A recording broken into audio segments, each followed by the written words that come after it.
Hi friends, నమస్తే. ఈరోజు అయితే చాలా రోజుల తర్వాత అయితే వీడియో చేశాను. ఈరోజు అయితే మా ఎస్కే గారు యూట్యూబ్ ఛానల్ ద్వారా మేమైతే ఒక రైతు దగ్గరికి వచ్చి మనమైతే ఏవైతే అతను సాగు చేస్తున్న ఆవులు కావచ్చు, ఏ విధంగా చేస్తున్నాడో అనేది అయితే ఈరోజు అయితే మన యూట్యూబ్ ఛానల్ అయితే మనమైతే చేస్తాము.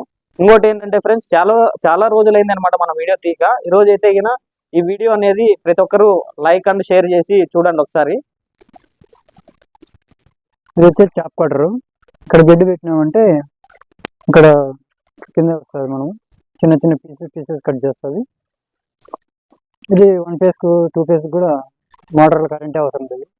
మామూలుగా అయినా కూడా యూజ్ చేసుకోవచ్చు మనం. ఇది వచ్చేసి మనకి సబ్సిడీ కింద వస్తుంది. 20,000 వరకు పడింది మనకి. ఇది ఒకటి గడ్డి మన తోటలోనే వస్తుంది. మనం వరి వేస్తాం కాబట్టి మనకి గడ్డి మాత్రం కొనే పని లేదు, అవైలబుల్గా ఉంటుంది. వచ్చేసి పచ్చిగడ్డి కూడా మనం నాటుతున్నాము. పచ్చిగడ్డి వచ్చేసి అక్కడి నుంచి అక్కడ వరకు అంతా నాటేసినాము. ఇంకా సపరేట్గా 1 ఎకర్ వరకు నాటినాను. మనం అదే తీసుకొచ్చి ఆవులకి వేస్తాం.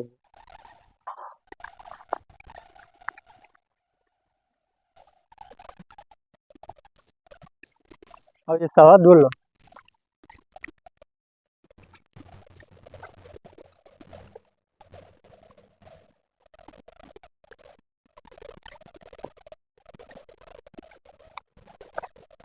నీడకి వేసుకొచ్చి జరగాలి. ఇవి వచ్చేసి దూడలు. ఇవన్నీ 6 months 7 months దూడలు. సో మన డైరీ ఫామ్ ఫ్యూచర్లో రన్ కావాలంటే మెయిన్ ఇవి అనమాట పార్ట్. సో మనం వీటిని జాగ్రత్తగా కాపాడుకోవాలా.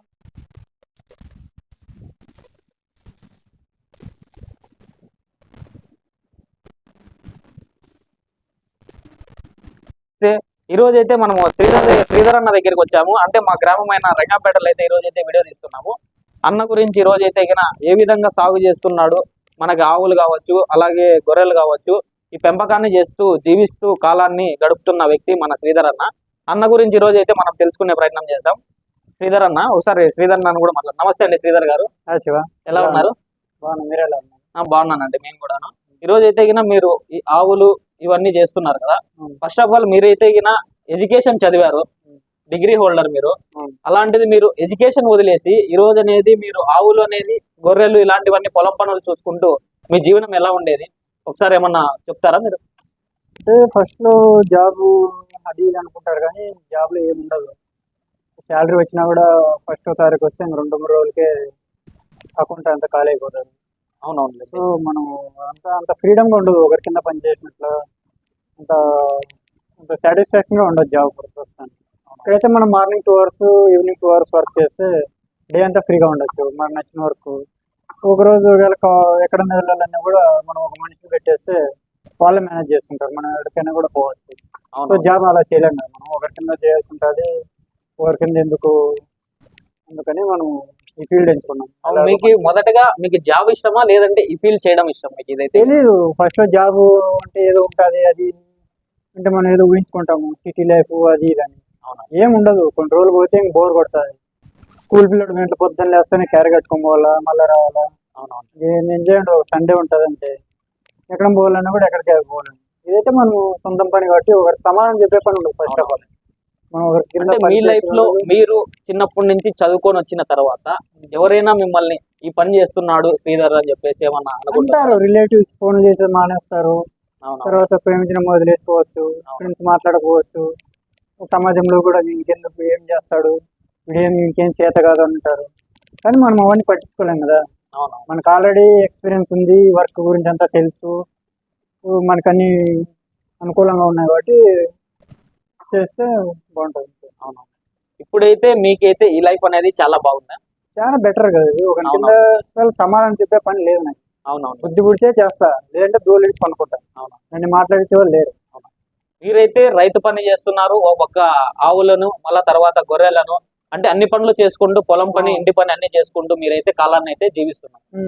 ఈ రోజు మీరు పెట్టుబడి పెట్టారనమాట. అంటే ఈ ఆవులు కావచ్చు, గొర్రెలు కావచ్చు, ఇవన్నీ దీనిలోకైతే మీకు ఏమేమి వేస్తారనమాట? దీనిలోకి దానా కావచ్చు, దీన్ని ఎలా చూసుకుంటారు? మీరైతే సాగు చేసుకుంటే ఒక విధానం ఏమన్నా చెప్పగలరా మీరు? నాకు కొంచెం నాదే ఓన్ ల్యాండ్ ఉంది కాబట్టి ఇది కొంచెం బెనిఫిట్గా ఉంటుంది. వాటర్ ఫెసిలిటీ అంతా నాకు ఊరు విలేజ్ దగ్గరలోనే ఉంది.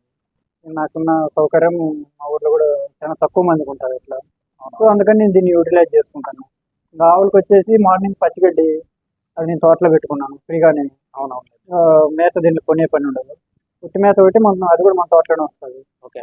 సో ఇంకా దాన ఒకటి మనం తీసుకొచ్చుకోవాల్సి ఉంటుంది. ఇంకా దానికి తగ్గట్టుగా మనం ఇంకా ఎరువు అమ్ముకుంటాం, పాలు అమ్ముకుంటాం. అవునులేదు. సో దాని ద్వారా మనకి బెనిఫిట్ పొందుతాం. ఈ బెనిఫిట్ ద్వారా మీరైతే దీనిలోకి ఎలా పాలు ఎన్ని లీటర్లు ఇస్తాయి మీకైతే ఆవులు అయితే? అది ఆవు కెపాసిటీని బట్టి ఉంటుంది. ఇప్పుడు ఆ ఆవు అయితే 7-8 లీటర్స్ వరకు ఇస్తుంది ఆవు. ఈ ఆవా? ఇంకా అవతల ఉన్న ఆవు అయితే 4-5 ఇస్తుంది. నేను దాన్ని కొత్తగా తీసుకొచ్చిన 55,000కి. అవునవునులేండి. అవతలది మన ఇంటిదే, అదేనేది రెండు మన ఇంటివేను. సో ఇది కూడా దాని పుట్టినది చిన్న దూడ. Okay okay. ఇది కూడా ఇప్పుడు కొంచెం మన క్రాసింగ్ చేయించాము. అవునవునులేండి. దగ్గరలో 8-9 months ఇంత. ఇది కొత్తగా తీసుకొచ్చినామంట. రెండు కొత్తగా తీసుకొచ్చారు. అది 42,000 తీసుకొచ్చినాను. అది 6 ఇస్తుంది. ఇది 7 లీటర్ వరకు ఇస్తాను ఇప్పుడు. అవునవును. ఇది కూడా 55,000 బట్టి మనూరులోనే తీసుకున్నా. ఇది మనూరులోనే తీసుకున్నారా? మనూరులోనే తీసుకున్నాను. సో అది అన్నమాట. ఇంకా ఇవి అంటే ఎన్ని ఆవులు ఉన్నాయి మీకు మొత్తం టోటల్ గా అయితే మీరు మీ దగ్గర? మొత్తం అయితే ఇది ప్రస్తుతానికి 6 ఆవులు ఉన్నాయి. 6 ఆవులు. దూడలు ఒక 5 ఉన్నాయి. అక్కడ ఆ చెట్టు కింద ఉన్నాయి. అవునవును. దానిలో ఒక 2 పైదూలు ఉన్నాయి. మీకు ఇప్పుడు ఈ పాలు అయితే మీకు అన్ని కెపాసిటీని బట్టి ఇస్తాయి కదా, అలాగే మీకు ఎరువును కూడా ఎలా మీరు ఏమన్నా దాన్ని సాగు చేసుకుని ఏమన్నా పొలంలో ఏమన్నా అట్లా చేసుకుంటే మన బెనిఫిట్ అది పొలంలోనే వేసుకోవచ్చు. లేదంటే ఎరువు చాలా కాస్ట్లీ కదా. ఒక ట్రాక్టర్ వచ్చేసి 7,000 నుంచి 10,000 వరకు కూడా పోతుంది. మనం ఎరువు అమ్ముకున్నా కూడా మనకి ప్రాఫిట్ ఉంటుంది. నేనైతే చాలా రకాలుగా చూశాను. అంటే ఆవులకి అంటే సపరేట్ ఇక్కడే మీకు ఫెసిలిటీ కలిగించేటట్లా మీరైతే దీన్ని అయితే ప్లాన్ చేసుకున్నారు. అదే ఏ విధంగా దానిలోకి అయితే ఇప్పుడు ఎండాకాలం ఉంది కదా, ఏ విధంగా దానికి వాటర్ కావచ్చు ఎలా మీరైతే దగ్గరుండి ఎలా చూసుకోగలరు మనకి దాని ఫెసిలిటీ? ఇప్పుడు ఇది రేకులు కాబట్టి ఫ్యాన్లు బిగించినాను. అయినా కూడా కొంచెం పైనుంచి హీట్ వస్తుంది కాబట్టి పైన టెంకాయ పట్టలు వేపించాను పైన. అవునవును. నేను కొబ్బరి చెట్టు ఎక్కి కొబ్బరి టెంకాయ పట్టలు తీసుకొచ్చి పైన వేసిన. దానివల్ల కొంచెం కూల్ గా ఉంది. ఇంకా మనకి వాటర్ ఫెసిలిటీ వచ్చేసి వాటర్ కూడా ఇక్కడ పైప్ లైన్ చేయించినాను. నాకు తెలిసి ఇక్కడ ఎవరికి లేదు ఈ ఫెసిలిటీ. అదే ఫస్ట్ టైం అయితే చూస్తున్నానండి. ఎందుకంటే యూట్యూబ్ ఛానల్లో చూసినప్పుడు కూడా ఏదో చాలా తక్కువ, ఏదో రేర్ కేసెస్ లో వాటర్ తొట్లు కూడా పైప్ లైన్ కూడా వేసేది. ముఖ్యంగా మనం ట్యాప్ తిప్పేస్తే మోటార్ పెట్టేస్తే ఇంకా ఆటోమేటిక్ గా అంతగా వాటర్ తాగేస్తాయి. మార్నింగ్ ఒకసారి మేత వేస్తాం, ఈవినింగ్ ఒకసారి మేత వేస్తాం అంతే. ఇంకా పొద్దున్నే పాలు పిండేసుకుంటే ఇంక పని ఏమి ఉండదు. కొంచెం కష్టం ఉంటుంది, అదొకటి క్లీన్ చేసుకుంటాం. గొర్రెలు అండి? గొర్రెలు ఏం సమస్య ఏమి ఉండదు. అది కూడా కొంచెం గిడ్డి మిషన్ ఉంది కాబట్టి మనకి చాప్ కట్టర్ కూడా అవైలబుల్ గా ఉంది. ఆ చాప్ కట్టర్ లో ఆడిచ్చేసి పోసేస్తాం గాడికి. అదే పని పొట్టేల కోసమని ఆ గాడి కూడా పెట్టాను. ఓకే. ఆ గాడి అయితే కొంచెం పొట్టేల కోసం అటు సైడ్ పది ఇటు సైడ్ పది వాడికి కట్టేసి ఇంకా చేసేస్తాం అనమాట. అవునవును. ఇదంతా దూడకు సరిపోతుంది. దూడకు సరిపోతుంది. ఇంకా కొంచెం ఎక్స్టెన్షన్ చేయాలా. అవునవును. ఇది షెడ్ రేట్లు అయితే కొంచెం హీట్ అని తాటాకు తో షెడ్ వేస్తే కొంచెం బెటర్ అని ఆలోచన. అవునవును. ఎండకు కూడా మీకైతే ఇబ్బంది కలగకుండా దాంట్లోకి వర్షం వచ్చినా ఇటు సైడ్ కట్టేసుకుంటా, ఎండాకాలం అయితే వేసవికాలం అంటే అటు సైడ్ కట్టేసుకుంటాం అని ఆలోచిస్తాను. కోళ్ళు కూడా కాస్తుంటారండి మీరు? కోళ్ళ తీసుకొచ్చిండు మొన్న ఒక 5-6 తీసుకొచ్చిండు కోళ్ళు. కానీ అవి ఇక్కడ కుక్కలకి కొంచెం దీనికి సరిగ్గా సౌకర్యం లేక కుక్కలు దాడికి అయిపోయినాయి. ఇది ఒకటే మిగిలింది. అవునవును. అంటే దీని స్పెషల్ ఏమంటే పుంజుకోలు లేకుండా గుడ్డు పెట్టేస్తారు. అంటే పుంజుకోలు లేకపోయినా కూడా మనకి అనేది గుడ్డు అంటే దీనికి ఏదో ఇంజక్షన్ వేసినారంట, మనకి తెలియదు. అవునవును. నిన్న ఒక గుడ్డు పెట్టిందా, అప్పుడు నాకు అర్థమైంది పుంజు లేకపోయినా కూడా గుడ్డు పెట్టేసింది రా. అవునవునండి. ఇంకోటి ఏమంటే గినా మీరైతే చాలా బాగా చేసుకుంటున్నారండి నిజంగా. అంటే ఈ ఫెసిలిటీస్ అనేది చాలా కలిగించారు. నేనైతే ఎక్కడ చూడలేదు, ఫస్ట్ టైం మీ దగ్గరే చూస్తున్నాను. ఎందుకంటే ఒక చదువుకున్న వ్యక్తి ఇలా ఆలోచించి, ఎందుకంటే ఎండకు కావచ్చు ఇవన్నీ ఫెసిలిటీస్ అన్ని బాగా కలిగించారనమాట. చాలా మంది రావాలనుకుంటారు ఈ ఫీల్డ్ లోకి, కానీ కొన్ని ఒత్తిడి వల్ల సమాజానికి సమాధానం చెప్పలేక, ఈఎంఐలు కట్టుకోలేక, తల్లిదండ్రులు చదివించింటారు, వాళ్ళందరికీ సమాధానం వాళ్ళందరినీ చెప్పలేక అక్కడే వాళ్ళు వర్క్ చేసుకుంటుంటారు. చాలా మంది చూసిపోతుంటారు నా డైరీ కూడా. మంచి లైఫ్ ఎంజాయ్ చేస్తాను అది ఇది అంటారు. మేము రావాలనుకుంటున్నాము కానీ వాళ్ళు ఇబ్బంది పెట్టడం అట్లా జరుగుతుందని.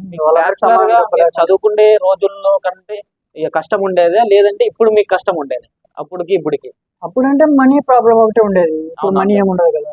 మనీ ఇన్కమ్ ఉంటుంది, అప్పుడు అదొకటే కష్టం ఉండేది.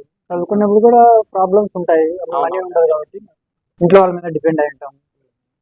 సో ఇప్పుడు మనం సొంతంగా పెట్టుకున్నాం కాబట్టి మనకే ఇన్కమ్ వస్తుంది, మనం ఇంట్లో వాళ్ళకి ఇవ్వగలుగుతాం. ఇప్పుడైతే మీకైతే హ్యాపీగా ఉంది లైఫ్? అప్పుడు కంటే హ్యాపీ. ఒకరికి ఒకరి కింద లేదనేది ఒకరితో చెప్పించుకోవడం నాకు నచ్చదు. అవునవును. అందుకని నేను ఈ ఫీల్డ్ ఎంచుకున్నాను. థ్యాంక్ యూ అండి శ్రీధర్ గారు. మీ విలువైన సమయాన్ని అయితే మాకు కేటాయించి Yeah, మా యూట్యూబ్ ఛానల్లో అనేది మీరు ఇలా చెప్పడం నాకైతే ఆనందంగా ఉంది. ఎందుకంటే మన ఊర్లోనూ మీరు మిమ్మల్ని చిన్నప్పటి నుంచి చూసినాము. ఎందుకంటే గిన అందుకోసం మీకైతే గిన ఈ రోజు అయితే మేము ఇంటర్వ్యూ చేయడం జరిగినది. థ్యాంక్ యూ అండి. ఓకే.